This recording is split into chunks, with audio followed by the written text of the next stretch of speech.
주님 것을 내 것이라고 우리 찬양 들으시고 가기 시작합니다. 주님 것을 내 것이라고 고집하며 살아왔네. 젊은 거와 자녀들까지 주님 것을 내 것이라. 아버지여 전없는 종이 용서하여 주옵소서. 낮게 사며 낮은 개를 주를 위해 쓰렵니다. 주님 사랑하기만 하고 감사할지 몰라서 주님 말씀 듣기만 하고 실행하지 못했었네. 아버지여 연약한 종이 용서하여 주옵소서. 주님 명령 순종하면서 주를 위해 살려니라. 아멘. 기도하겠습니다. 하나님 아버지, 두 번째 시간입니다. 성령께서 영성적 물질관계 같이 나눌 때에 성령께서 우리 지각을 열어주시며 우리의 사고와 가치관이 바뀌어져서 하나님이 원하시는 물질관으로 새로워지는 역사가 있도록 주님 도와주옵소서. 하루 종일 일하고 피곤합니다. 저 육체를 붙들어 주시고 피곤치 않게 하시며 강의에 집중할 수 있도록 성령님 도와주옵소서. 시종을 주님께 맡겨오며 예수님의 이름으로 감사하며 기도합나이다. 아멘. 예, 이 시간에 우리 훈련 과정입니다. 훈련 과정 41페이지를 보시면 C 영성적 재물관에 대한 부분을 같이 나누도록 하겠습니다. 우리가 영성을 형성하는 데서 크게 기둥이 4기둥이 있다고 그랬어요. 성령의 구원사역. 이 성령의 구원사역은 우리 영혼 안에서 이루어지는 일이에요. 예, 우리 영혼이 거듭나고 중생한 영혼이 자라고 성장을 해서 예수님의 인격과 성품으로 덧입혀져서 예수님처럼 삶을 살아가는 것이 성령의 구원사역이라고 볼 수 있고요. 자, 두 번째 기둥이 바로 성령의 은사사역. 자, 우리 인간은 범죄하고 타락한 이후에는 우리가 육신으로는 하나님의 뜻을 섬길 수 없고 100% 하나님 말씀을 살 수가 없어요. 그래서 하나님께서는 우리 육체에다가 은사와 능력을 덧입혀 주셔서 살 수 없는 우리로 하여금 하나님 말씀을 살 수 있게끔 만들어 주시겠다. 그러니까 너 살아라 라고 말씀하시는 거거든요. 그다음에 세 번째가 이제 오늘 영성적 재물관입니다. 이 세상에 살아가다 보면 반드시 필요한 게 뭐냐? 물질이 필요해요. 그죠? 나는 물질 없어서 산다 손 들어봐요. 한 번도 없잖아요. 다 물질이 필요해요. 물질이 있어야 우리가 살아갈 수 있고요. 모든 생활을 할 수 있습니다. 이게 물질은 중요한 건데 과연 그 물질관을 어떤 물질관을 가지고 어떻게 쓰면서 살아가야 될 것인가? 이게 굉장히 중요한 거예요. 자, 그래서 오늘 들어가는 말 1. 19세기 화란의 개혁신학자인 아브라함 카이퍼는 영역 주권론을 주장한 바 있습니다. 이것은 하나님이 비단 교회 안에만 국한되지 않고 성속을 막론한 세상 모든 영역의 주권자로서 통치하시며 따라서 사회의 각 분야에는 제각기 하나님의 영광을 위해 최선을 다함으로써 본래 창조된 목적과 사명을 달성해낸다라고 하는 지극히 개혁주의적인 발상이네. 그러니까 이 아브라함 카이퍼가 주권 영역론이라는 말을 썼어요. 이게 뭐냐면 하나님의 주권이 미치지 않는 곳이 없다. 이 세상 모든 영역에 다 하나님의 통치가 미친다. 그 얘기예요. 그래서 근데 보통 성도들은요, 하나님이 계신 곳, 하나님이 통치하시는 곳 하면 교회 안에만 이렇게 국한시키는 경우가 많아요. 그지? 많은 분들이 하나님의 통치는 교회 안에서만 있고 교회 밖에서는 하나님이 안 계신다라고 생각하는 분들이 너무 많아요. 심지어 하나님을 교회 안에다 가둬놔. 그리고 우리가 뭐라 그래? 하나님 제가요 일주일에 한 번씩 와서 찾아뵐 테니까요 하나님 그냥 나 따라오지 말고 그냥 교회 안에 그냥 편하게 계셔요. 예. 그래서 예배 끝나고 가면서 하나님 잘 계셔요. 내가 또 오겠습니다. 예. 그래서 하나님과 같이 가야 되는데 하나님과 동행하는 삶이 돼야 되는데 하나님과 같이 안 가요. 그냥 하나님은 교회 안에만 계셔. 보통 보면 그래요. 예배 드리러 교회 가야 돼. 기도하려면 교회 가야 돼. 뭘 하려면 하나님께 물으려면 교회 가야 되고. 왜? 하나님은 교회 안에다 가둬놨기 때문에 그래요. 이건 하나님의 영역 주권론에 대한 이해를 못하신 분이라고 할 수 있어요. 그럼 왜 그렇게 하느냐? 왜 그러면 하나님을 자꾸 교회 안에다 가두려고 하느냐 이거예요. 예, 자기 마음대로 못하니까. 하나님이 나를 따라오면 내 마음대로 할 수 있어요, 없어요? 없어요. 자, 사춘기 애들 보면 지네들 놀러 가는데 부모가 따라가겠다 그러면 질급을 해요. 그죠? 어렸을 때는 야 소풍 가는데 엄마가 따라가 줄까? 그러면 네 하고 좋아요. 근데 이제 초등학교 5학년 6학년 중학교 들어가면 야 소풍 갈 때 내가 따라갈까? 기겁을 해. 오지마 오지마. 왜 와? 왜 그럴까요? 왜 그럴까요? 예, 자기가 마음대로 행동을 하는데 제약을 받는다고 생각하는 거예요. 엄마가 따라오면 내 맘대로 못 놀아. 엄마가 따라오면 내가 내 맘대로 못해. 그냥 그런 거예요. 내 맘대로 하고 싶은데 내 맘대로 못하기 때문에 부모를 못 따라오게 하는 거거든요. 그 심리가 이 죄인의 속성들이 그대로 있는 거예요. 오늘날도 마찬가지예요. 그래서 하나님도 하나님 그냥 교회 안에만 계셔. 내가 가끔 찾아받고 인사하고 안부 전해주고 내가 할 테니까 그냥 하나님은 교회 안에만 계셔. 내가 그냥 내 맘대로 살다가 올 테니까. 우리가 보통 그래서 자꾸 하나님을 교회 안에다 가둔다 그 말이에요. 근데 우리가 가둔다고 해서 하나님이 가두어 주실 그 안에만 계신 분은 아니잖아요. 하나님의 주권은 미치지 않는 모든 부분이 다 있기 때문에. 자, 이와 같은 개념은 영성생활의 경우에도 그대로 적용될 수 있다는 겁니다. 그러니까 기독교 영성이라고 하는 것은 우리가 성령 안에서 하나님과 끊임없이 교제하면서 예수 그리스도를 닮아가는 삶 속에서 맺어지는 성령의 열매라고 정의할 수 있습니다. 예. 그러니까 아직도 기독교 영성이 뭐냐? 은사, 신비적인, 어떤 이런 것들, 능력 행함, 이런 것만 생각하기 쉬운데 전혀 그렇지 않아요. 예. 영성은 우리의 모든 삶에 다 영향을 미치는 겁니다. 직장 생활, 가정 생활, 부부 생활, 부모와 자녀 간의 생활, 내 모든 삶의 영역에 하나님의 영향이 미치지 않는 곳이 없어요. 다 하나님의 영역이 다 미친다 그 말이에요. 네. 그래서 영성은 뭐냐? 나의 삶의 모든 정력에 다 미치는 겁니다. 그래서 영성은 뭐냐? 삶이에요, 삶. 여러분의 삶의 현장, 내가 직장에서 직장 생활할 때 하나님이 나와 함께 하시고 그 직장에서 나와 하나님과 동행하시고 하나님과 함께하는 이런 삶이 계속해서 이어져야 이게 진짜 영성이 되어지는 거예요. 자, 이 같은 열매는 비단 신자의 영혼뿐만 아니라 그의 존재와 삶의 전체 영역에 걸쳐 있다. 예. 우리가 영성을 한다고 속세를 떠나 운둔하면서 오직 자기 영혼의 성장에만 집중한다면 결코 온전하고 원만한 영성을 형성할 수 없을 것이다. 예, 산속에나 이런 데 들어가서 혼자 생활하면 영성이 잘 될 거라고 생각하는데요. 전혀 그렇지 않습니다. 거기는 된 것 같죠? 예, 아무도 나를 건든 사람도 없고, 예? 찔러대는 사람도 없고, 그러니까 거기 가면 영성이 잘 될 거야 라고 생각하지만 막상 내려오면 안 돼. 만약에 여러분 중세 시대에 그 수도원 영성이 있었어요. 많은 사람들이 세상에서는 안 된다. 그래서 아예 그냥 세상을 안 보는 저 깊은 산골짜기나 광야나 어떤 동굴 속에 들어가서 그냥 거기서 오직 하나님만. 성공했나요? 성공했으면 온 천지가 다 수도원이 돼야 돼. 근데 그렇게 성공하지 못했어요.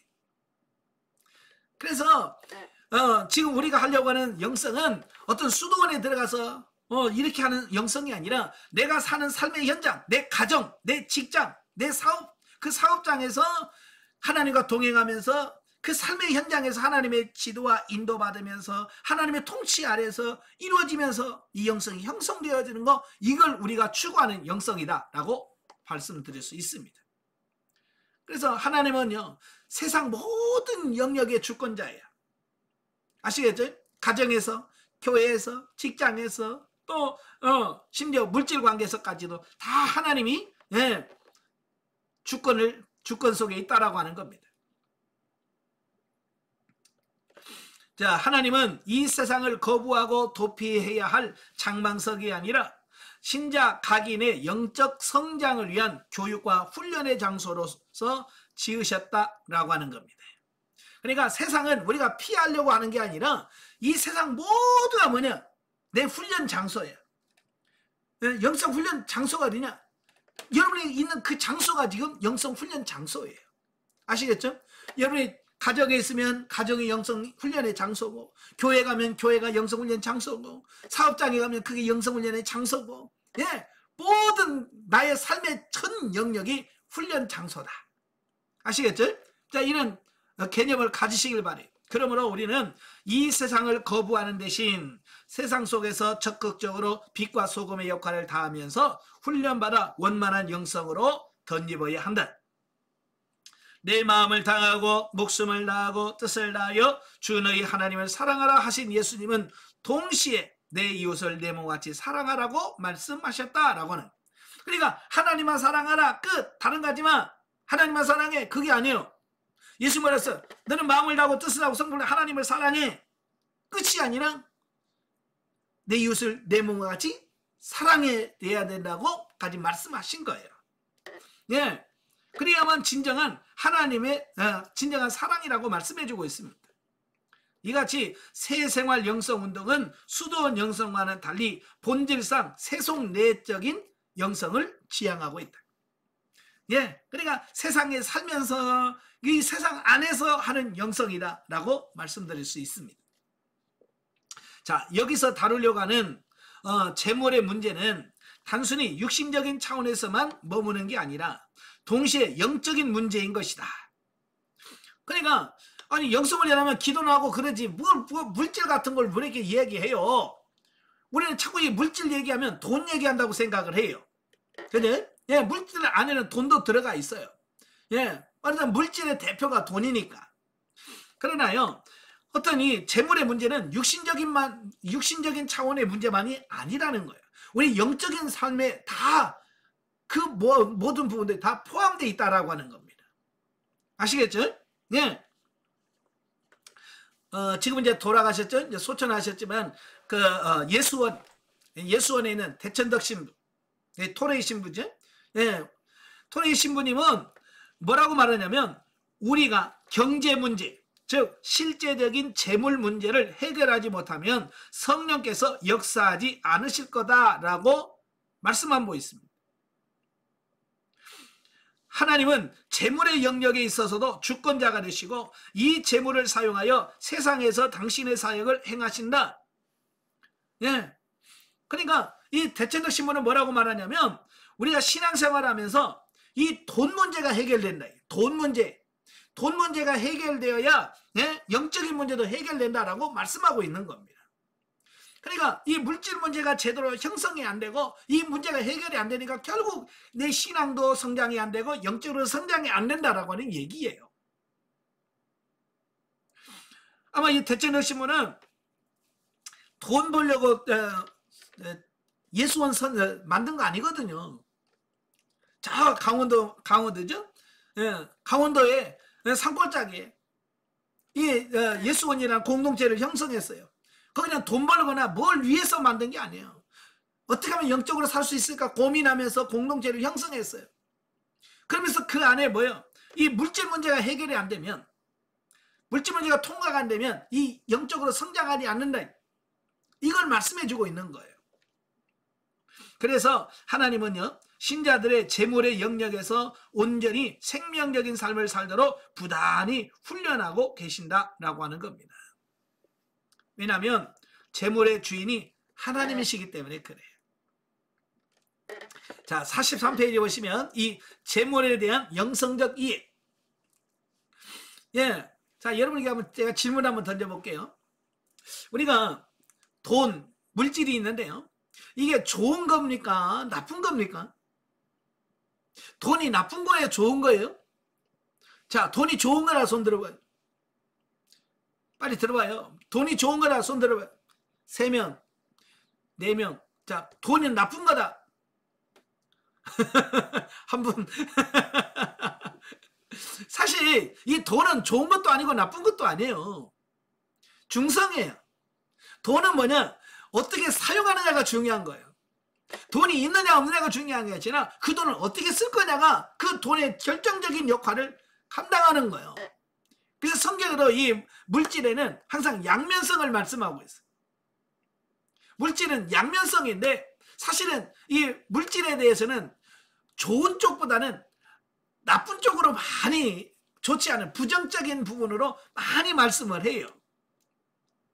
왜냐하면 그만큼 많은 사람들이 물질을 사용함에 있어서 바르게 사용하는 사람보다도 잘못 사용하는 사람이 훨씬 더 많기 때문에 부정적인 얘기를 하는 거예요. 이게 물질 자체가 나쁜 게 아니에요. 물질은 하나님이 만드신 거고요. 이게 하나님의 것이거든요. 그죠? 자, 그래서 우리도 개념도 바꾸시길 바래요. 자, 1. 신학적인 재물이에요. 자, 신학 성경에서 이 재물을 어떻게 이해하고 있느냐라고 하는 부분이에요. 자, 보통 이 성경에서 이 물질은 아주 부정적인 부분을 많이 차지하고 있어요. 예. 자, 거기서 신약에서 재물의 의미로 사용되는 헬라어 마모나스라고 하는 말은 아람어인 맘몬에서 유래된 것이다. 아마 여러분 맘몬이란 말 많이 들어보셨을 거예요. 재물, 돈, 맘몬이거든요. 요즘에 그 맘모니즘이란 말이 나와요. 맘모니즘. 이 말은 무슨 말이냐면 물질주의. 예, 돈을 최고로 여기는 어떤 그런 주의를 맘모니즘이라고 그래요. 예, 그래서 본래 유대인들에겐 고상하지 못한 의미에 종종 불이하거나 비난이 되는 재물을 의미할 때 맘몬이란 말을 사용하게 돼요. 그래서 이 단어는 신약에서는 오직 예수님의 말씀에만 나와요. 그래서 예수님께서 뭐라 그래요? 세속적인 재물의 의미로 이 맘몬이란 말을 많이 썼어요. 처음 나온 게 누가복음 6장 21절, 마태복음 6장 21절, 누가복음 12장 15절 21절에 보면 사람들이 이 재물에 마음을 두거나 의지한다면 하나님을 온전히 사랑할 수가 없다라고 말씀해 주고 있어요. 그러니까 우리 안에 이 물질을 사랑하는 마음을 가지고 있으면 하나님을 사랑할 수가 없대. 하나님 온전히 사랑할 수가 없다고 말씀하고 있어요. 또 마태복음 6장 23절, 누가복음 16장 13절에 보면 하나님을 섬기는 것과 재물을 섬기는 것을 겸할 수가 없다. 그러니까 하나님과 물질을 동시에 섬길 수는 없다. 또 세 번째, 재물은 하나님과 경쟁하는 우상신이 될 수 있는 영적 위험성을 가지고 있고요. 이는 사람들 속에 잠재한 탐심에 기인한다. 골로새 3장 5절. 탐심은 곧 우상숭배니라 그랬어요. 돈이 신이 될 때가 많은. 또 재물은 영적 성장에 방해할 수 있다는 겁니다. 누가복음 8장 14절. 예.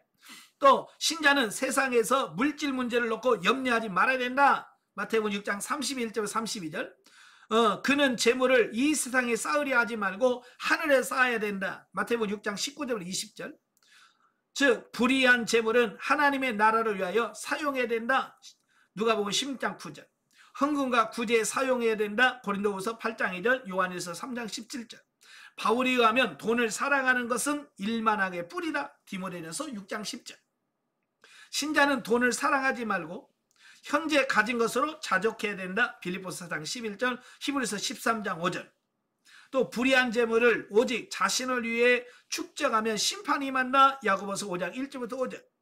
그리고 재물은 형제 사랑의 필수적인 요소다. 요한일서 3장 16절 18절. 자, 이렇게 여러 재물에 대한 말씀이 나오는데 거기 가나 이 물질 얘기하면서 부정적인 의미가 강하게 많이 등장을 해요. 이게 좋게 말한 적이 없어요. 예, 그죠? 그만큼 사람들이 이 물질을 잘못 사용하고 있다. 예, 물질관이 잘못되었다라고 하는 것을 의미하고 있습니다. 그래서 교회에서 저도 그래요. 이 물질에 대해서 바르게 가르쳐 주려고 이 물질 설교하면 성도들, 아유, 또 목사님 또 돈 얘기하시네.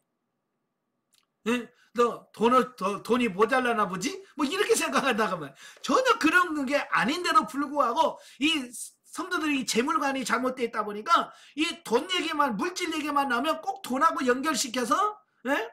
다르게 이해한다 그 말이에요. 그래서 저도 이제 안양에서 목회할 때 11조 본문에 이제 11조 얘기가 나와서 이제 11조 설교를 했어요. 본문에서 11조 얘기를 하니까 11조 설교를 하니까, 예? 어느 집사님이, 재정 집사님한테 와서, 아유, 지금 교회 재정이 없나 보죠? 어려운가 보죠? 그러니까 그 재정관의 집사, 아니 왜요? 아, 목사님이 11조를 얘기를 한다고. 예? 돈이 없으니까 11조 얘기하는 거 아니냐고. 그렇게 얘기를 하더라는 거예요. 전혀 그런 의미가 아닌데도 불구하고, 그죠? 예. 그렇게 이해할 수밖에 없는, 왜? 재물관에 대한 이해가 없고, 이게 부족하니까 그럴 수밖에 없는 거죠. 자, 요컨대 신자는요, 이 세상에서 재물을 신뢰하지 말고 오직 한 분 하나님을 신뢰하며 탐심에 사로잡혀 재물의 종노를 하는 대신 충성된 천지기로서 재물을 관리하고 하나님의 선한 사업을 위해 아낌없이 사용할 수 있어야 한다라는 겁니다. 그러니까 우리가 물질의 종이 되면 안 돼. 물질의 노예가 되면 안 돼. 근데 대부분이 이 물질의 노예가 돼가지고요, 돈을 따라 산다는 말이에요. 그죠? 그래서 심지어 뭐라 그래? 예? 좀 특권 수당 주고 막 그러면 주일날도 막 가서 일을 해. 예? 왜 돈 그 조금 더 받는다고? 그 조금 더 준다고? 그걸 뭐 예배고 뭐고 그거, 예? 그 돈 조금 바라보면서 가서 일해요. 이게 뭐냐? 주인, 예, 물질이 주인 되었다는 얘기예요. 예? 돈의 노예가 되었다라고 하는 것을 보게 되어집니다. 예? 그래서 우리는 물질의 노예가 되면 안 돼요. 자, 그 같은 선용된 재물은 하나님 나라를 확장하고요, 또 하나님의 은총을 세상에 전달하는 매개체가 될 수 있다. 그러니까 돈은 잘만 사용되면요, 돈을 선용하면 하나님의 나라를 확장하고요, 예, 그게 제일 중요한 거예요. 하나님 주신 물질은 하나님의 나라를 확장하라고 주신 거예요. 아시겠죠? 하나님 나라를 확장하고 또 하나님의 은총을 세상에 전달하는 매개체가 될 수 있다라는 겁니다. 자, 이게 무슨 말이냐면요, 재물을 잘 사용하면 하나님의 은총을, 예, 드러내는 아주 유용한 도구가 뭐냐? 물질인 거예요. 그러니까 이런 거예요. 예수 안 믿는 사람한테 하나님은 당신을 사랑합니다, 예, 말로 하나님은 당신을 사랑합니다 라고 말해도 그들은 그게 뭔지 확 안 닿아단단 말이에요. 확 안 닿아. 근데 배고픈 사람에게 먹을 것을 주면서, 그죠? 실제로 먹을 것을 주면서 하나님이 당신을 사랑합니다 라고 말했어요. 정말 굶주린 사람에게 먹을 것을 주면서 하나님이 당신을 사랑합니다 라고 말했어요. 아, 이거 정말 하나님이 나에게 주신 건가? 이게 물질이 갈 때 하나님의 사랑을 확실하게 그들에게 전달할 수 있는 아주 중요한 매체가 뭐냐? 돈이에요. 그래서 야고보서 2장에 야고보서 말씀하잖아요. 예, 배고픈 사람에게, 예? 많이 먹어. 말만 해갖고는 안 돼. 그죠? 옷을 못 입어. 추워서 덜덜덜 떨고 있어. 그러면 그 사람한테, 아니, 옷을 입어야지 왜 추운데 이렇게 덜덜 떨고 있어? 옷 입어. 아니, 옷이 없어서 못 입는 사람한테 옷 입으란 말만 하면 그게 무슨 의미가 있겠어요? 그죠? 말을 하지 말고 배고픈 사람이 먹을 것을 갖다 주고요, 예? 헐벗은 사람이 입을 옷을 줘야지. 그게 하나님의 사랑을, 구체적으로 하나님의 사랑을 전달할 수 있는 어떤 그런 배경이 되는 거잖아요. 그렇잖아요? 그러니까 이 물질이라고 하는 것은 잘 사용하면 정말 하나님의 사랑을, 하나님의 은총을 그들에게 전달해주는 아주 중요한 매개체가 되는 겁니다. 예를 들어서 여러분의 교인 중에서 누가 아파요. 수술하면 낫는데 수술할 돈이 없어서 수술을 못한다는 거예요. 그럴 때 여러분 가서 제가 기도해 드리겠습니다, 물론 그것도 중요하죠. 그죠? 예, 중요해요. 그러나 정말 수술을 해야 하면 낫는데 수술할 돈이 없어. 그럴 때 어떻게 해요? 제가 수술비 내겠습니다. 그래서 수술 받게 하는 것이, 그게 어찌 보면 정말 100마디 말을 하는 것보다, 정말 100마디 말을 하는 것보다 그에게 하나님의 사랑을 전달하는 아주 놀라운 매개체가 될 수 있다는 얘기예요. 예, 또, 예, 예를 들어서 아들이 대학교 시험을 쳤어요. 등록금을 내야 되는 등록금이 없어요. 등록금을 내야 등록금이 없어. 부모의 마음은 속이 터지죠. 예? 자식의 등록금을 대줘야 되는데 못 대주는 그 안타까운 그 마음속에서 참 어떻게 하지 어떡하지 라고 했을 때 등록금만 대줘봐요. 그게 진짜 말로만 하나님은 당신을 사랑합니다. 너 정말 사랑해. 어떤 말로만 했던 것이 아니라 바로 이런 정말 절박한 어떤 상황에서 어떤 물질을 후원해주고 도와줬을 때 그게 진짜 말이 아니라 실제로 사랑이 전달되어진. 예. 그게 물질이라고 합니다. 하나님께서 그래서 주신 거라고요. 이와 같이 신약 성경은 세속재물이 영적 생활의 걸림돌이 될 유혹의 가능성과, 그러니까 물질은 이 영적 생활의 걸림돌이 될 가능성이 있고요. 나아가서 하나님과 경쟁하는 우상이 될 위험성을 경고하면서 재물을 원래의 종속적인 위치로 복귀시켜서 오직 그리스도 안에서 성령을 쫓아 생활과 선행을 위하여 사용하도록 권면하고 있다라고 하는 겁니다. 그러니까 재물의 양면성은 이런 거예요. 이 돈 때문에 영성 형성이 안 되고 영성 훈련에 방해가 되는 사람이 있어요. 많아도 그렇고 너무 없어도 방해가 돼요. 그죠? 네. 그래서 이 영성 훈련에서 바로 이 재물을 그냥 재물의 원래 자리, 내가 재물이 주인 돼서 주인 이게 아니라 원래의 자리, 다스리고 통치하고 하나님의 뜻을 쓰는 그 자리, 원래 본래의 자리로 이 물질의 위치를 다시 찾아 놓는 것, 이게 영성적 물질 관계다라고 하는 겁니다. 아시겠죠? 그래서 이 훈련을 통해서 물질의 제 자리를 탁 찾아줘야 돼. 이것만 되면요, 얘는 물질에서 자유합니다. 물질이 있고 없고를 떠나서 물질의 자유를 해. 근데 이게 안 되면 돈이 많으면 많이 뭐 된 것처럼 생각하다가 돈이 없으면 또 세상 모든 걸 다 잃은 것처럼. 예, 그 돈의 유무에 따라서 막 좌우되는 사람이 있어요. 왜냐하면 물질이 주인되기 때문에 그런 현상이 나타나는 거예요. 자, 이 재물의 영성적 원리.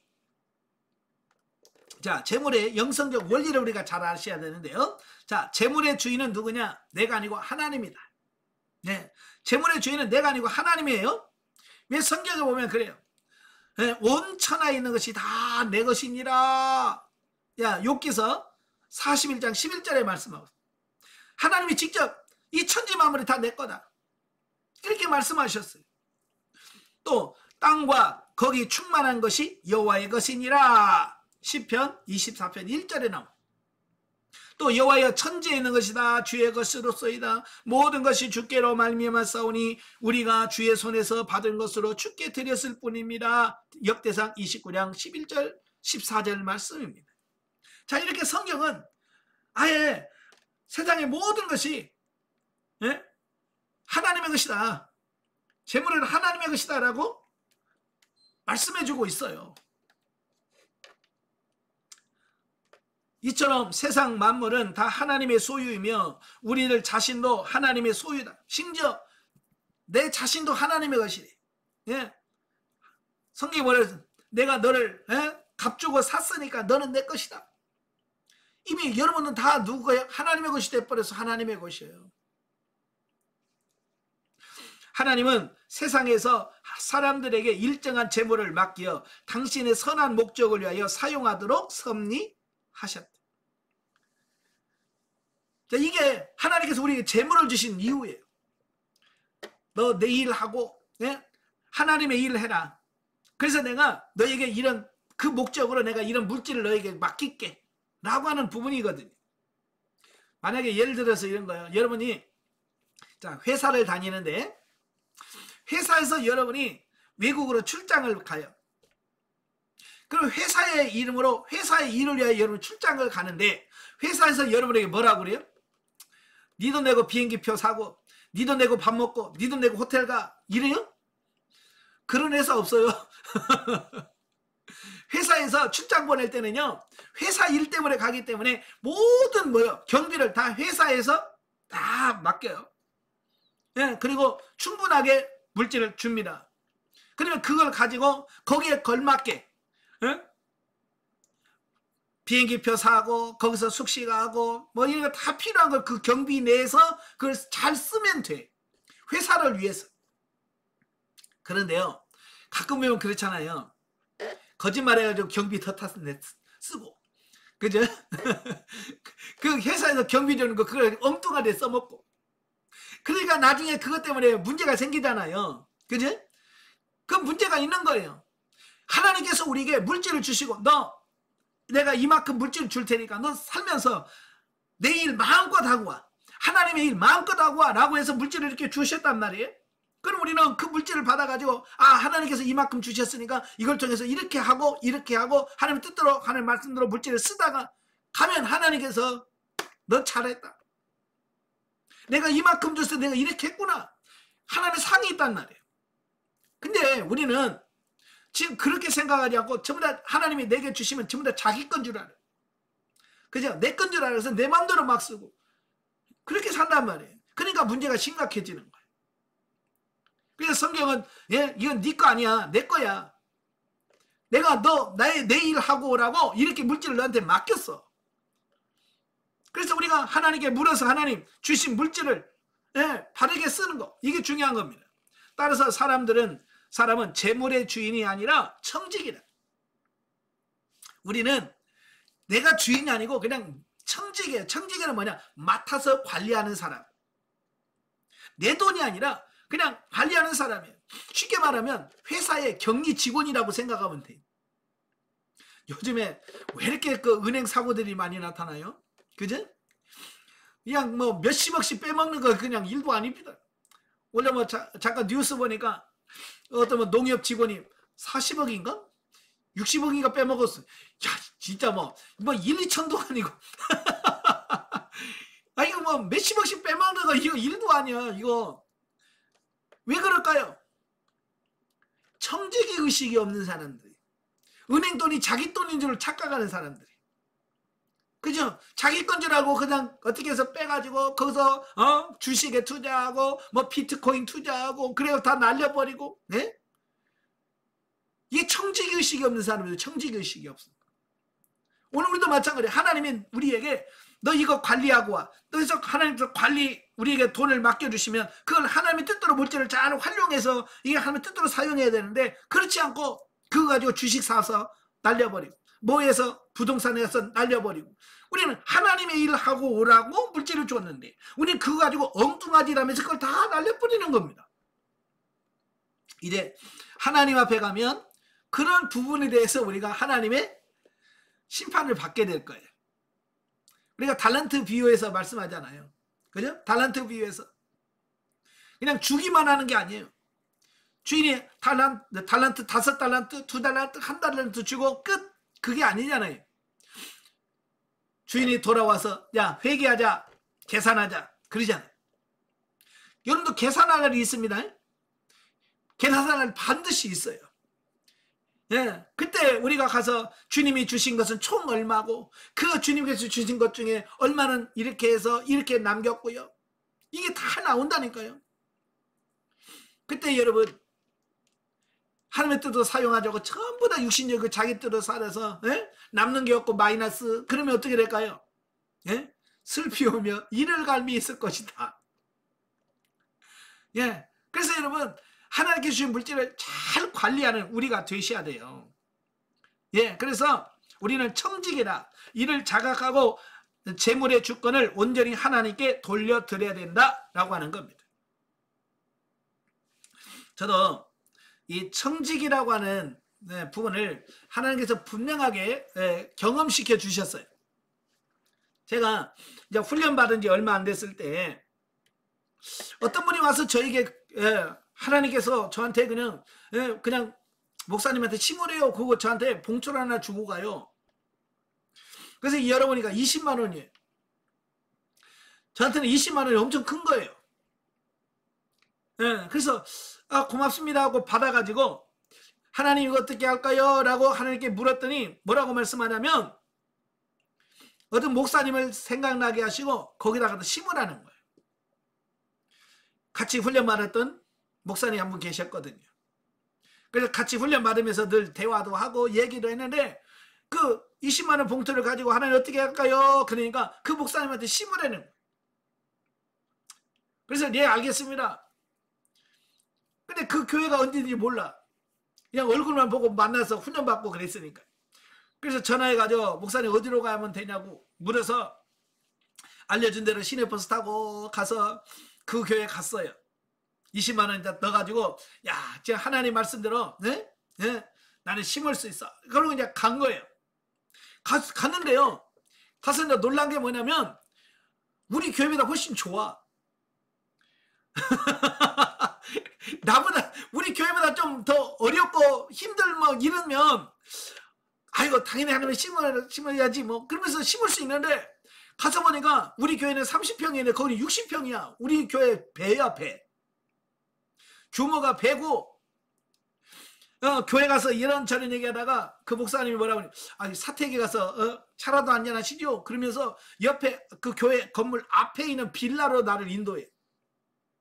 나는 30평에서 한 칸 막아가지고 사택 쓰고 있었거든요.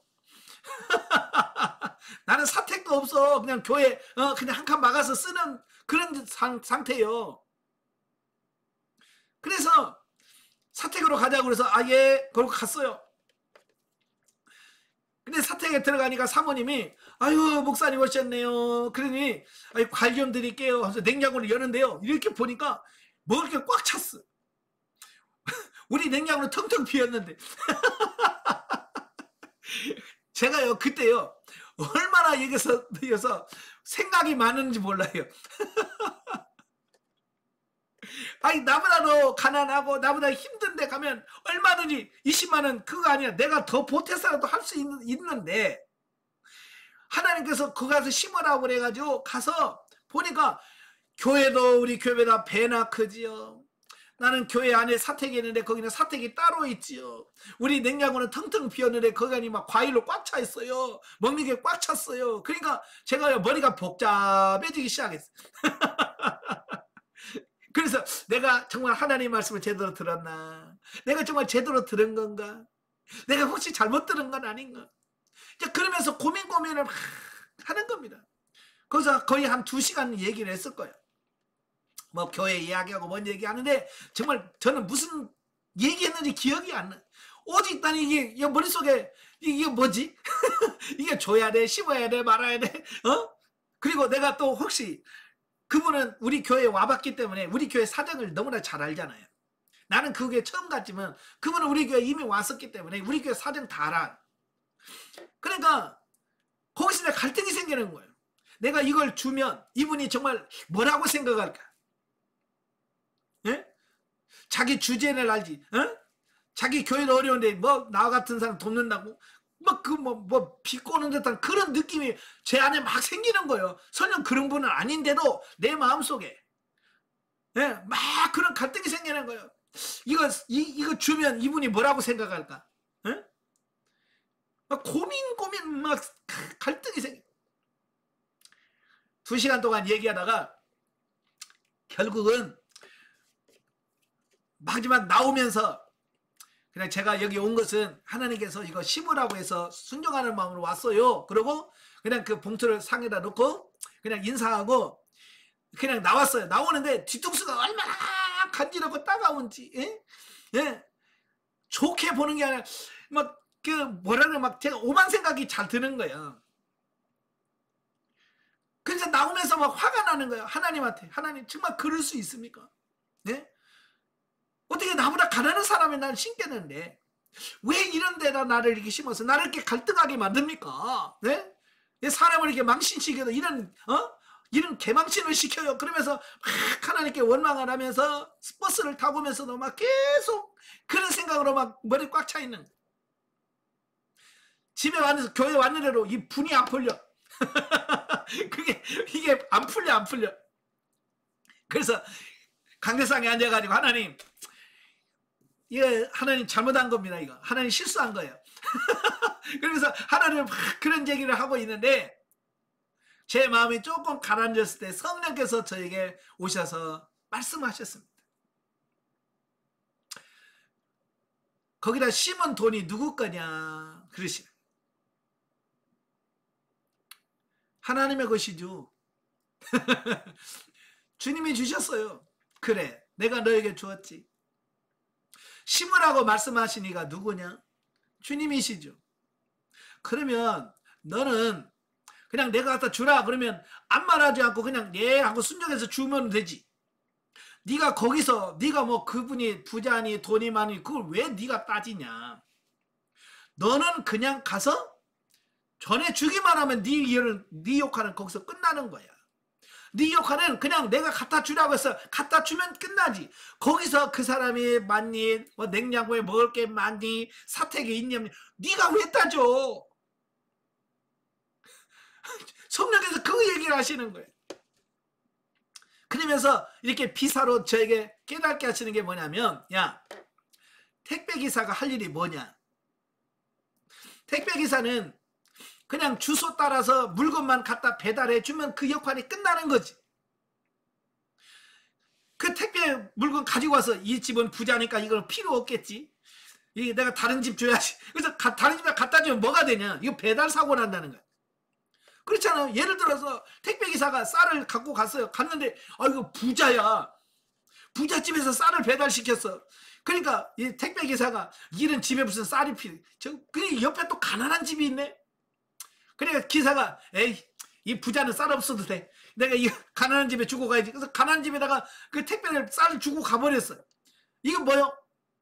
배달 사고예요. 배달 사고.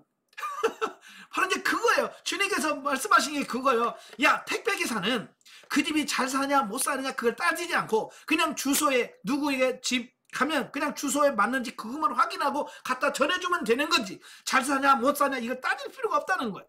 그러니까 내가 시켜서 너 갖다 주라고 그랬으면 그냥 갖다 주기만 하지. 네가 왜 말이 많아?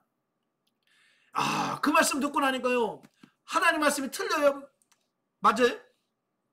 맞잖아요. 제가 할 말이 없는 거예요. 그래서 유구문입니다. 하나님 죄송합니다. 제가 몰라서 그랬습니다. 라고 하나님의 고개 숙일 수밖에 없는 사건을 허락하셨어요. 그때부터 이게 내 거가 아니구나. 하나님의 거지구나. 그래서 하나님이 갖다 주라 그러면 예 하고 갖다 주고, 예? 그게 이제 사고가 바꾸지. 그 사건을 통해서 청지기 의식이라고 하는 사고가 확 바뀌어 버리는 거예요. 여러분도 마찬가지예요. 그냥 기도하면서 하나님이 갖다 주라 그러면 그 사람이 잘 사니 못 사니 뭐 나가 좋아하는 사람이 싫어하는 사람 따지지 말고 그냥 순종하시라고 말이에요. 아시겠죠? 예. 자, 우리는 청지기란 말이죠. 자, 그런데 지식적으로는 이를 인정할 수 있어도 실제적으로 받아들이기란 거의 불가능하다. 머리로는 다 압니다. 여러분, 재물 누구 겁니까?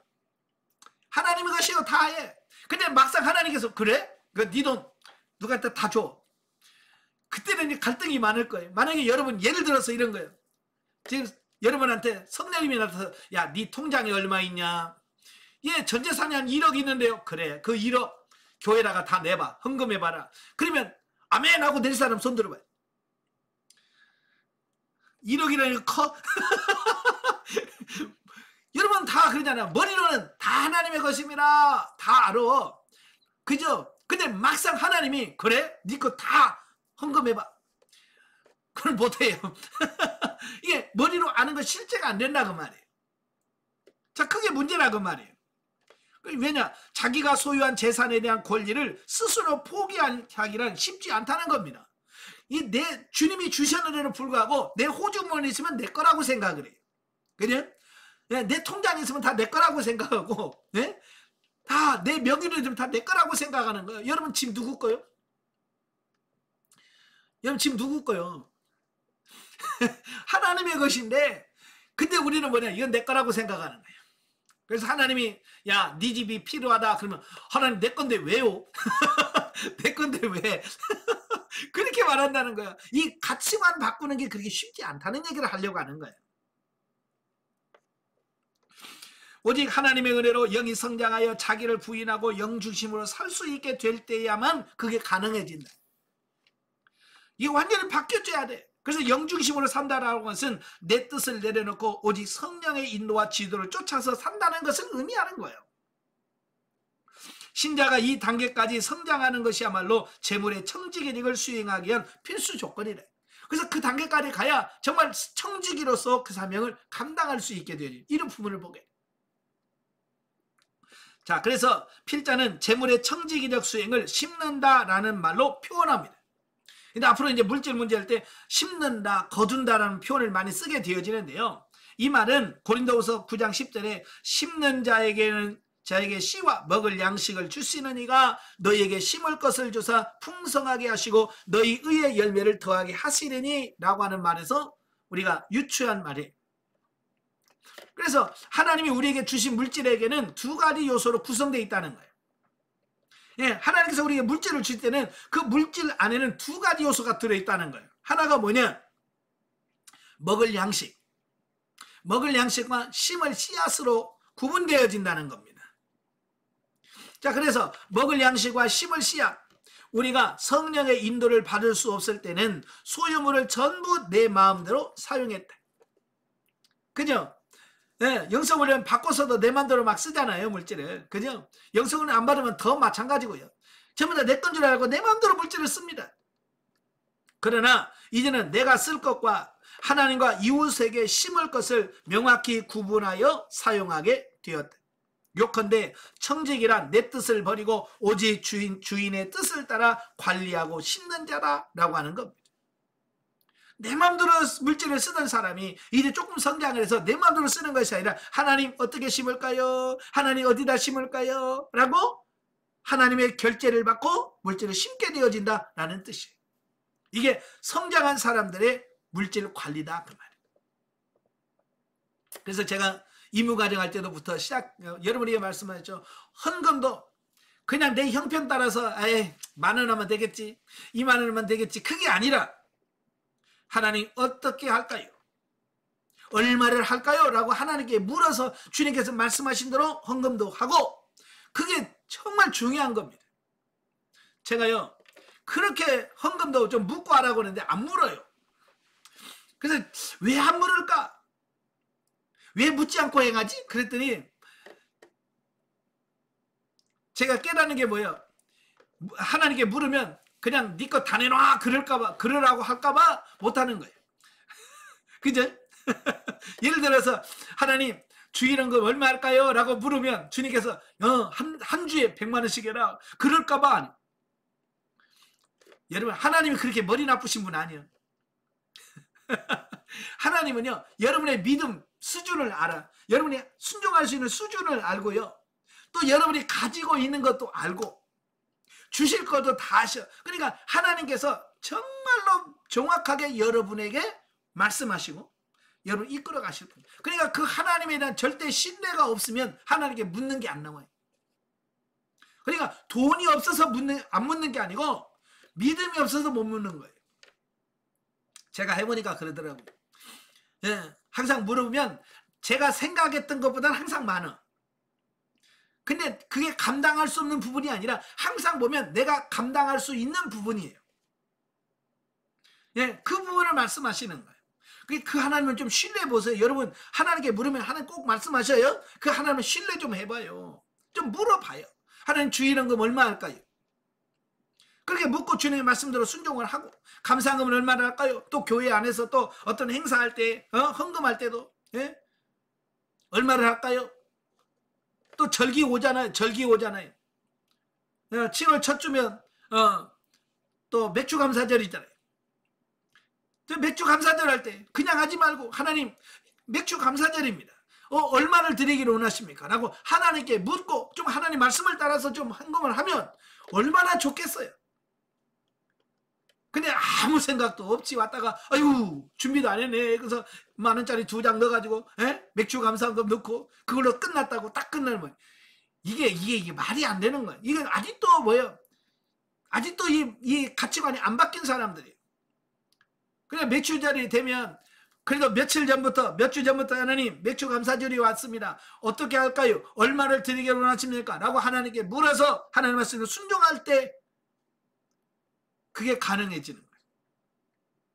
아시겠죠? 꼭 묻고 하세요. 네, 묻고 하세요. 또 부담이 되더라도 순종해 보세요. 순종하면 하나님께서 그냥 하는 게 아니라 여러분에게 어때요? 심는 자에게 씨와 먹을 것을 주시는 하나님이셔요. 30배, 60배, 100배로 채워주시는 분이에요. 그러니까 그 하나님 믿고 한번 순종해 보시라 그 말이에요.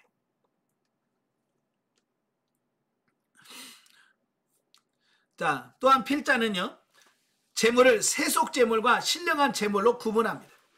자, 물질도 세속 재물이 있고 신령한 재물이 있어요.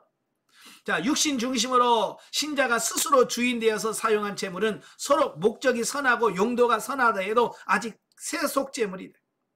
그러니까 세속 재물은 육신 중심으로 쓰는 재물을 말해요. 예를 들어서 이웃 돕기 헌금, 불이웃 돕기 헌금 해가지고 막 1억씩 내고 막 해도 하나님께 묻지 아니하고 육신 중심에 대해서 한다면 아무리 착한 일이라고 할지라도 세상에서는 아이고 1억 했습니다. 박수 쳐주세요. 존경합니다. 그럴지 모르지만 하나님 앞에서는 인정이 안 돼요.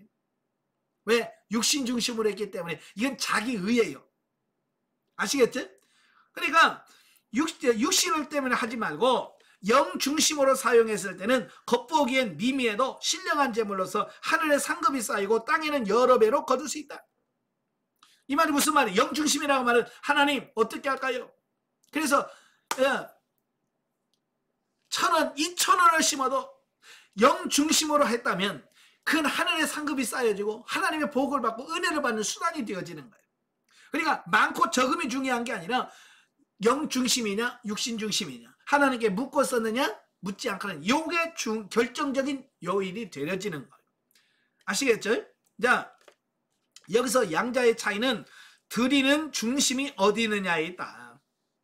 우리가 영 중심으로 심은 재물만이 하나님 앞에서 영생하는 신령한 재물이 되고 그렇지 못한 재물은 아무리 겉보기에 선하고 의로워도 전부 죽고 썩어버리는 것을 보게 된다.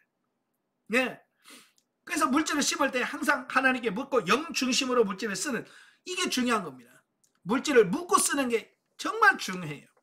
아시겠죠? 그래서 항상 좀 묻고 하세요. 그래서 하나님이 사람들에게 재물을 맡겨주신 원래 의도는 재물을 이 세상에서 당신의 은총을 전달하는 도구로서 사용하기 위한 것이다. 성령의 지도와 인도를 쫓아 사용한 재물은 세상에서 사람들의 영혼과 육신을 살리며 하나님 나라를 확장하는 신령한 재물로 쓰이게 된다. 바로 이런 일을 하라고 하나님께 여러분 재물 주신 거거든요. 다시 말해서 하나님의 뜻대로 올바로 사용된 재물은 성례전적인 은총과 생명의 전달자로서 역할을 하게 된다. 인간은 이 세상에 사는 동안 부지런히 경제생활을 영위하여 이 같은 은총의 통로가 되도록 소명을 받았다. 그러니까 열심히 여러분 일하셔야 돼요. 일해서 물질을 주시면 그 주신 물질에는 반드시 여러분이 먹을 것과 심을 씨앗이 있어요. 그러니까 심을 씨앗은 구분해서 하나님 어떻게 섬길까요? 라고 해서 그 씨앗대로 심어야 또 거둬지는 바로 이런 부분이 생겨지게 되는 거예요. 그러나 오늘날 현실은 그와 정반대로 재물은 인간의 이기적 욕망을 충족시키고 연약한 자들을 억압하는 수단으로 사용되어졌습니다. 그죠? 이기적 자기만을 위해서 물질을 써요. 그리고요 연약한 자들을 억압하는 수단으로 사용하는, 그래서 돈 많은 사람들이 갑질한다고 그러잖아요.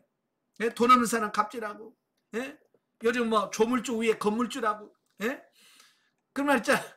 건물 있는 사람 가지고 그렇게 어렵게 사는 사람한테 막 갑자기 막 월세 올리고 막 전세 올려가지고 힘들게 하고 눈물 빼고 이거 갑질하는 거예요. 이거 하나님 앞에서 정말로 심판받을 일이에요. 가난한 사람, 없는 사람 눈물 빼면 안 돼. 아시겠죠? 차라리 내가 손해보고 내가 좀 하지. 눈물 빼면 안 돼요. 이게 돈 가지고 연약한 자들을 억압하는 행위예요. 또 재물이 우상이 되고 있고 사람들은 재물의 노예로 전락하고 말았다. 이것은 구원받은 신자들에게도 거의 대동소이한 실정이다. 그러니까 물질 문명에 들어가면요, 예수 믿는 사람이나 안 믿는 사람 똑같아. 수준이. 어찌 보면 예수 믿는 사람이 더 짜. 네, 물질에 보면 그래요. 결혼식 할 때 축의금 낼 때요, 예수 안 믿는 사람은요 20만 원 30만 원씩이에요. 근데 교회 권사 장로 돼가지고요 5만 원하고 10만 원 하고 있어. 참 그런 걸 보면서 참 짜다 짜.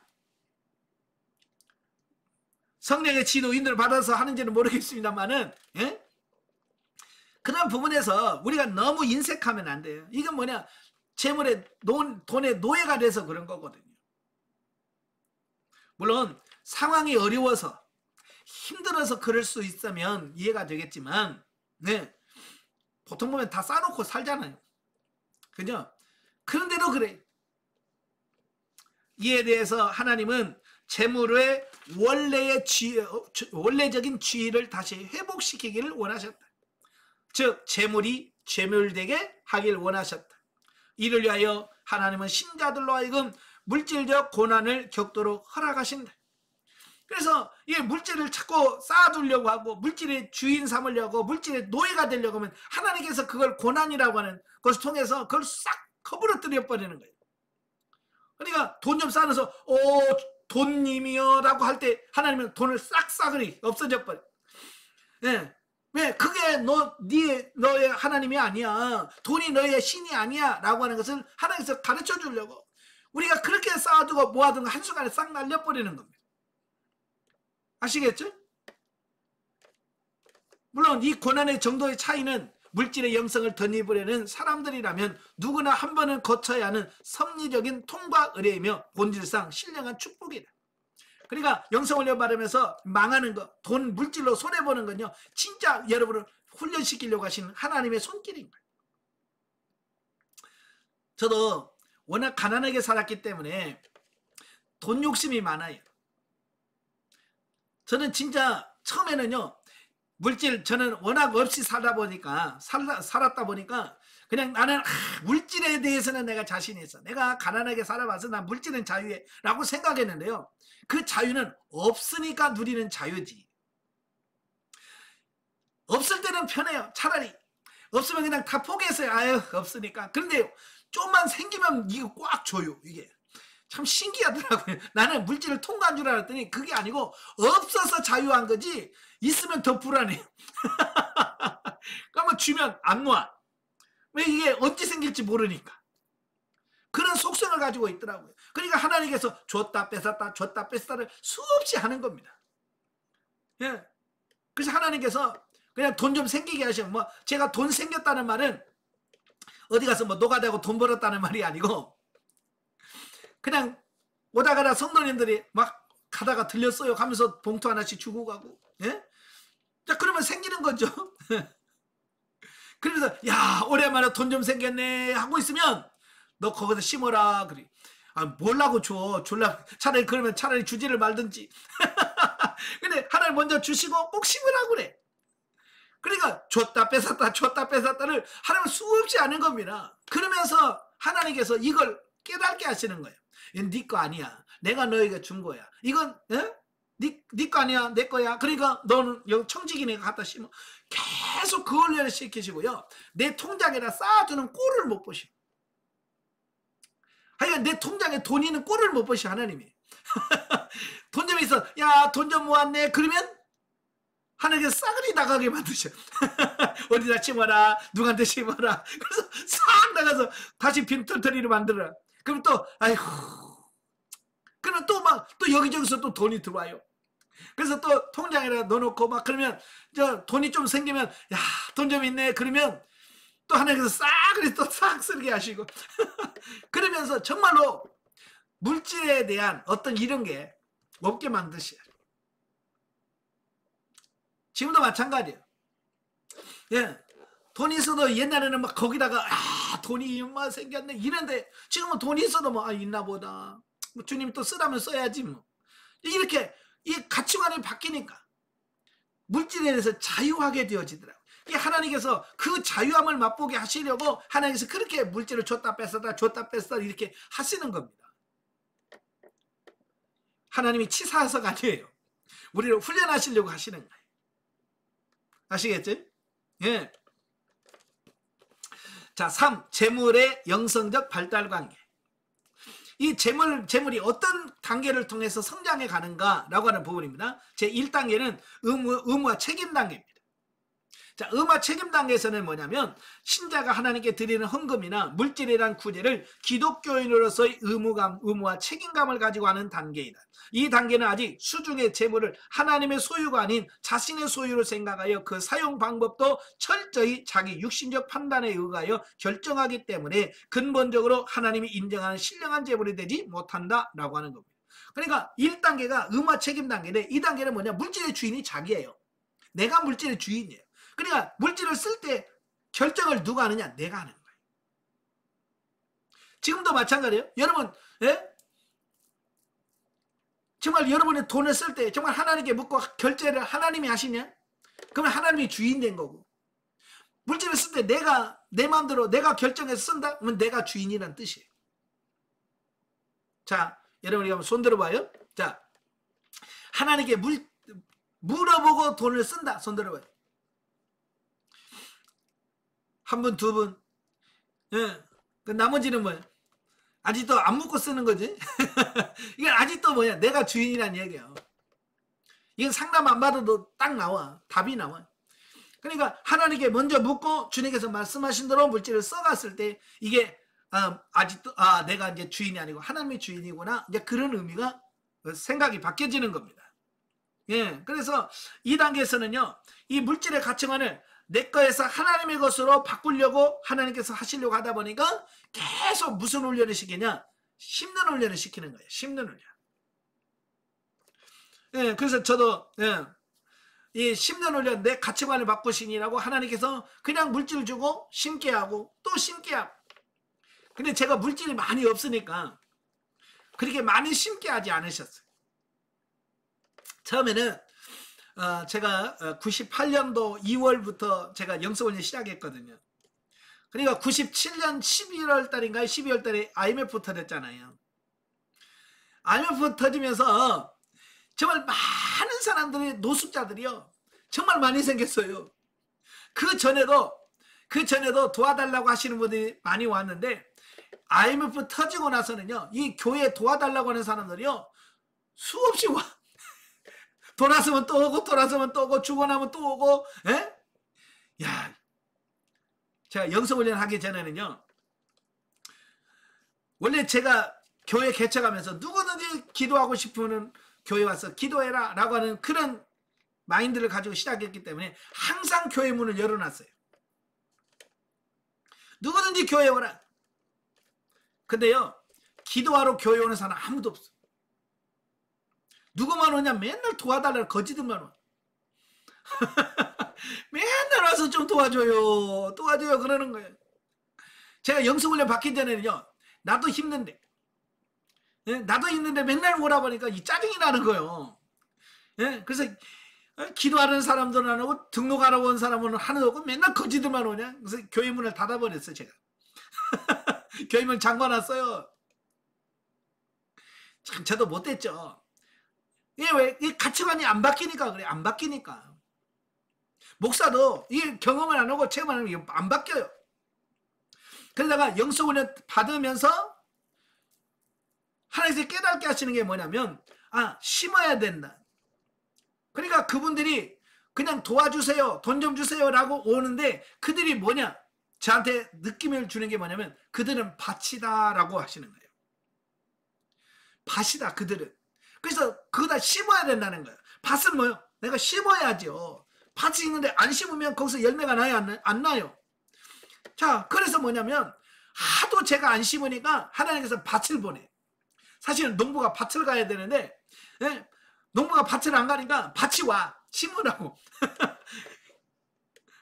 그래서 이제 그분들에게 이분이 이제 밭이구나라고 가치관이 바뀌어 되니까 그들에게 옛날 같은 다시 문을 활짝 열어놓고, 오세요. 나도 힘들지만 같이 갑시다. 그들이 오면 하나님 어떻게 할까요? 돈을 줘라 그러면 돈을 주고, 얼마 줄까요? 1,000원 줘라, 2,000원 줘라. 그 작은 것부터 막 하시는 겁니다. 예. 자, 그러면서도 이게요, 아까운 생각이 얼마나 드는지. 예. 근데 계속 하나님께서 심게 하시는 거예요. 심게 하시면서, 예? 네 거 아니라 내 거다. 계속 그게 이 가치관을 바꾸게 해서 그 거린들을 많이 보내주셔서 심는 훈련을 많이 하셨어요. 그러면서 가치관들이 조금씩 바뀌어지더라고요. 여러분도 많이 심으십시오. 심을 때 여러분의 가치관이 바뀌어집니다. 아시겠죠? 예. 그 다음에 47페이지에 보시면 이 재물의 실용적 사용 단계. 자, 실용 단계라고 하는 것은 신자가 하나님께 헌금을 하거나 이웃을 구제한 행위에 대하여 하나님께서 재물의 축복으로 갚아주시는 것을 경험하는 단계라 그랬어요. 예, 하나님은요, 심게만 하지 않으시고요, 심으면 거둠을 경험하게 하시는 거예요. 이게 신기한 거예요. 내가 여기다 1,000원 심었는데 여기서 10,000원을 걷거나 1,000원 심으면 10만 원을 걷게 하시거나, 이게 막 30배, 60배, 100배로 거두게 하시는 겁니다. 신기한 거예요. 예. 그래서 그러다 보니까 이게 여기서 이게 뭐냐면 이 가치관이 바뀌어지면서, 아, 심는 게 이런 거구나. 그냥 나가는 게 아니고 정말 밭에다 농부가 씨앗을 심으면 그냥 하나를 심으면 하나를 오는 게 아니라 하나를 심으면 거기서 30배, 60배, 100배로 오는구나.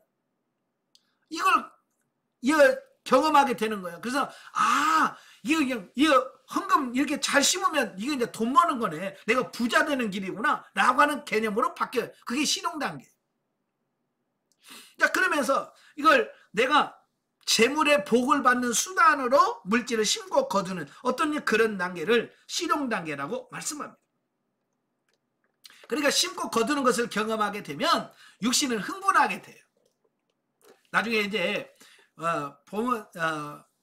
훈련 과정에 진짜 들어가서 물질 관계할 때 제가 설명을 하겠습니다만은, 2만 원 심으면 하나님께서 2만 원만 주는 게 아니에요. 2만 원 심으면 20만 원이 와요. 2만 원 심으면 200만 원이 와요. 이걸 경험케 하시는 거예요. 이걸 경험하게 나니까요, 육신이, 야, 이건 진짜 그냥 나가는 게 아니구나. 이게 깨달아지니까 이제 마음껏 심을 수 있게 되는 어떤 이런 부분들이 나오게 되어지는 겁니다. 그러나 한계가 뭐냐? 이익이 될 것 같으면 심고, 이익이 되면 아니면 안 될 것 같은 어떤 그런 단계까지 가요. 그게 이제 실용 단계 한계예요. 근데 그 단계를 뛰어넘으면 이래 48페이지에 보시면 재물의 진리적 사용 단계입니다. 진리 단계로 가게 돼요. 진리 단계로 가면 신자가 재물을 진리적으로 심고 거두는 초기 단계로서 재물을 하나님이 주신 일용할 양식과 심을 씨앗으로 구분하게 되는 단계라 그랬어요. 그러니까 이제 좀 더 성장을 하면 어떤 물질이 들어오면 여기서는 내가 심을 게 얼마, 먹을 게 얼마, 이게 구분이 되어지는 거예요. 그러면서 이제 이게 깨달아지는 어떤 이런 부분으로 바뀌어지게 되어집니다. 분별이 생기는 거예요. 자, 그리고 넘어가서 50페이지에 보면 생명 단계 갑니다. 생명 단계 들어가면 진리 단계에서 더욱 성장하여 생명적 열매가 풍성히 나타나는 단계이다. 성도가 삼일째 하나님의 내주내리지 하시는 신령한 집으로 세워지고 성령의 지도와 인도를 받아 물질을 심을 때 하늘에는 상급이 쌓이고 이 땅에는 여러 배로 거두는 일이 평범하게 생활화되는 것을 말한다. 예, 이래 생명 단계에 들어가면 이게 심고 거두는 것이 아주 평범한 삶이 되어지는 거예요. 이게 특별한 게 아니고 경험이 아니고, 이제는 뭐냐, 거두는 것보다도 심을 수 있는 그 자체, 아, 내가 이만큼 성장했구나. 심을 수 있다고 하는 것은 뭐예요? 내가 그만큼 물질이 있다는 거예요. 있기 때문에 심을 수 있는 거 아닙니까? 그죠? 없으면 못 심잖아요. 그러니까 심으면서 감사하는 거예요. 아, 내가 이런 환경이 됐구나, 이런 상태로 됐구나 라고 하는 부분에서 감사를 하는 거예요. 예, 그러면서 이제는 거두어짐, 어떤 거두어짐에 초점을 맞추는 것이 아니라 어떻게 하면 하나님 말씀으로 물질을 심을 수 있을까, 여기다가 초점을 맞추게 되죠. 그래서 옛날에는 이 심고 거두는 거, 내가 이거 심어서 얼마 거둬서 이게 많은데 지금은 그런 게 없어졌어. 심어놓고 이제 잊어버려. 옛날에는 기억을 했어요. 누구한테 얼마 심었고 누구한테 얼마 심었고 이게 기억이 있었는데 이 생명당에 들어간 아이들 그런 기억도 없어요. 그냥 심어놓고 잊어버려요. 누구한테 얼마 심었는지 기억도 없어. 근데 하나님께서는 뭐냐? 나는 기억하지 않지만 하나님은 기억하셔서 거기서 거두게 하시더라고 말이에요. 신기한 것은요, 내가 이 사람한테 심었다고 그 사람이 나한테 돌려주는 게 아니더라고. 내가 여기서 심으면 거둔 데는 엉뚱한 데서 거두. 참 신기하죠? 예, 전도도 그렇더라고요. 전도도 이 동네에서 막 전도하면 이 동네에서 와야 되는데 이 동네에서 안 오고 저 동네에서 와. 예. 안양에서도 그래요. 우리 교회 부근에서 열심히 전도하면요, 우리 교회 부근에서는 하나도 안 와. 서울에서 와. 서울에서 교회 와서 등록을 해. 참 신기해요. 여러분도 마찬가지예요. 내가 예를 들어서 내가 김집사한테 심었다고 김집사가 나한테 뭐 주는 게 아니에요. 김집사한테 심었는데 박집사가 줘. 참 신기한 거예요. 이게 하나님의 방법이라는 게 그런 거예요. 예, 그래서 이제 그게 아주 평범하게 누려지는 이런 부분들이 돼요. 그리고 갈수록 단위가 커져. 처음에는 뭐 1,000원, 2,000원 심는 거였어. 근데 이게 갈수록 커지더라고요. 몇십만 원. 이렇게 점점 커져. 지금은 뭐 100단위로 올라가요. 100단위로. 그러니까 이게 물질의 욕심이나 내 자아를 내려놓지 않으면 이거 순종하기 어려운 부분이에요. 그럼에도 불구하고 이제 순종하게 돼요. 순종하게. 그러면 순종하면 하나님께서 기가 막히게 하나님이 채워주시는 것을 경험하게 돼요.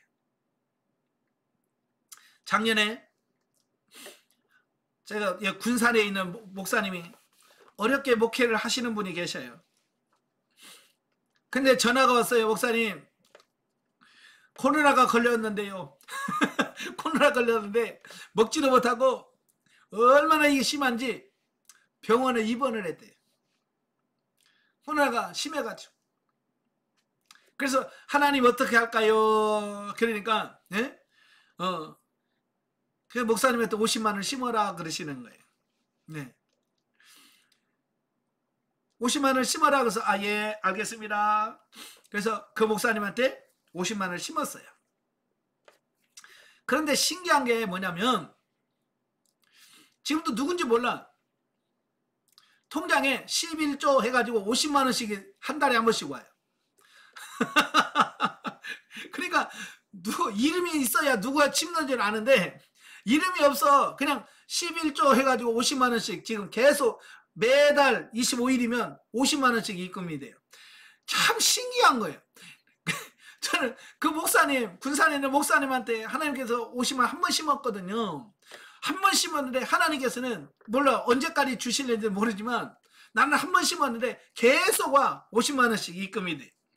참 이걸 보면서 이게 심고 거두는 게 장난이 아니에요. 농담이 아니에요. 그래서 제가 여러분들에게 뭐 이렇게 심고 거두는 거에서 좀 헌금 좀 많이 걷어가지고 나 좀 돈 좀 유익해볼까 이런 의미가 아니에요. 저는 저한테 심으라는 게 아니에요. 여러분이 교회다가 심고 여러분 주변에 심고 여러분 이웃에 심으라는 거지 저한테 심으라는 거 아니에요.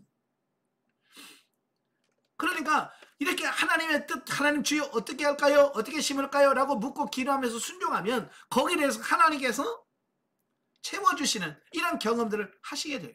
그러면서 그런 경험을 하니까 우리의 사고와 가치관이 바뀌어지는 겁니다. 꼭 받아서가 아니라. 그러니까 하나님께서 저에게 너 50만 원 심어 내가 50만 원 줄게 그런 말 저는 안 들었어요. 그냥 하나님께서 그 목사님에게 50만 원 심을 마음을 주셨고 예 알겠습니다 하고 순종했을 뿐이에요. 그러니까 하나님께서 다른 데서 예비하시고 채워주시는 이런 부분들을 보게 돼요. 그러니까 가치관이 바뀌셔야 돼요. 아시겠죠? 네. 자 51페이지 보면 나가는 말 영성적 생활을 한마디로 표현한다면 하나님의 본래적인 창조 질서에 맞게 살아가는 것이라고 할 수 있다. 그러니까 천지를 창조하시면 하나님께서 뭐라고 했어요? 인간을 만드시고 야 너 생육하고 번성하고 땅을 정복하고 다스려 그랬어요. 정복하고 다스리라고 그랬어. 근데 우리는 다스리지 못하고 우리는 도리어 다스림을 받아. 그죠? 돈을 다스려야 되는데 우리는 돈의 다스림을 받아. 이거 뭐예요? 창조 질서가 무너져 버린 거예요. 이 훈련을 통해서 뭐예요? 이제 원래 자리를 되찾자는 거예요. 이제 다스리고 정복하는 삶을 살아라 그 말이. 아시겠죠? 필자는 우리 육체가 성령의 인도와 지도를 받아 순종하며 갈 때 마침내 육체의 체질이 바뀐다고 할 수 있다. 체질이 바뀌어져. 여기서 체질이 바뀐다는 말은 혈액형이 B형인 사람이 A형으로 바뀐다는 말이 아니라 창조 시에 육체가 누렸던 본래의 주의로 복귀하게 된다는 의미다. 예, 즉 타락 전의 육체는 영혼의 통제와 인도를 받으면서 조화와 순종의 관계를 맺고 있었는데 아담의 타락 후 영혼과 육체의 관계가 전도되고 말았다. 이제는 육체가 모든 것을 주장하며 영혼은 그 아래 짓눌려 전혀 지도력을 발휘하지 못하게 되었다. 제가 인간론 하면서 다 설명을 드렸죠. 예, 하나님은 영혼 몸을 창조하셨고 여기 혼을 지배하고 혼이 육을 지배해서 영혼 몸이 전부 다 하나님의 뜻대로 살아가는 삶이 이게 하나님이 우리를 창조하신 원래 모습이에요.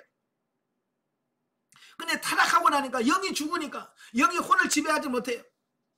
도리어 혼이 영을 지배하고, 예, 몸이 혼을 지배해서 거꾸로 되는 거예요. 그래서 우리가 하나님 말씀을 살 수 없게 돼요. 근데 이 훈련을 통해서 이걸 다시 훈련을 잘해서 이제 영이 혼을 다스리고 혼은 몸을 다스려서 영혼 전체가 하나님이 원하시는 삶으로 돌아가자. 이게 체질이 변화되는 거예요. 예, 아시겠죠? 이런 체질의 변화가 여러분 가운데 있어야 됩니다. 예, 아시겠죠? 곧 육체가 다시금 영혼의 순복함으로써 온전한 영 중심의 삶을 살도록 변화, 성장되는 것이 육체의 영성이며 그와 같이 변화된 육체를 가리켜서 체질이 변화되었다라고 말하는. 그러니까 영성훈련하면 체질이 바뀌는 겁니다. 예, 여러분의 삶이 바뀌어지게 돼요. 성질 급했던 사람이 누그러지고 욕심이 많은 사람이 욕심이 없어지고, 예, 혈기 많은 사람은 혈기가 처리가 되어지고, 그래서 부드럽고 온유한 사람은 바뀌어지는 거예요. 이게 체질 변화가 여러분의 삶 속에 실제로 일어나는 겁니다. 예, 많은 것을 되어지는 것이 사실이거든요. 이것은 물질의 영성의 경우에도 마찬가지다. 재물의 주인은 하나님이시다. 하나님은 인간이 육신을 입고 살아갈 동안 당신의 뜻을 쫓아 사용하도록 잠시 재물의 일부를 맡기셨다. 내 거 아닙니다. 여러분 거 아니에요. 하나님 여러분이 맡겨놓으신 거예요. 그러나 아담의 타락 이후 재물은 본래의 지위를 벗어나 하나님을 대신하여 인간들을 다스리는 우상적 존재로 변질되고 말았다. 이처럼 왜곡되고 전도된 재물 관계를 처음 창조된 형태로 회복시키는 것, 이것을 재물을 재물되게 하는 것이라고 표현합니다. 즉 세속 재물을 신령한 재물로 변화시키는 것이 물질의 영성인 것이다. 이와 같이 재물은 탐욕과 억압의 수단이 아니라 하나님의 은총과 생명을 전달하는 도구로서 사용되게 되며 신자는 청지기로서의 원래 지위로 복귀하게 된다. 신자가 재물관계에 있어서 이같이 되도록 성장하는 것이 세상에서 우리를 물질의 영성으로 부단히 훈련하시는 하나님의 진정한 목적인 것이다. 그러니까 우리가 이 원리를 알고 물질의 가치관을 바뀌어줘야 돼요. 아시겠죠? 그래, 이 물질의 원리를 모르니까 맨날 주시옵소서, 복주시옵소서, 쏟아 부어주옵소서, 뭐 창고에 쌓을 것이 없이 부어줘. 그래봤자 뭐 할 건데? 정말 창고에 쌓을 것이 없어도 부어줘도 그게 내 겁니까? 하나님의 것이지. 그리고 그렇게 쌓아준들, 우리가 그 물질을 바르게 사용할 수 있는 능력이나 있습니까? 예? 없잖아요. 없으면서 뭐 쌓아달라고 그래. 예? 괜히 쌓아주면 그거 갖고 죄밖에 더 짓겠습니까, 여러분? 그지? 그래서 괜히 욕심내서 뭐 창고에 쌓을 것이도록 부어주세요. 천배 만배 부어주세요. 강대상 조배 축복을 받을지다. 뭐 조배 받을? 설령 조배 받으면 뭐 할 거예요? 그게 내가 형성이 안 되면, 물질의 형성이 안 되면 그거 가지고 더 범죄하고 타락해서 하나님과 더 멀어지게 됩니다.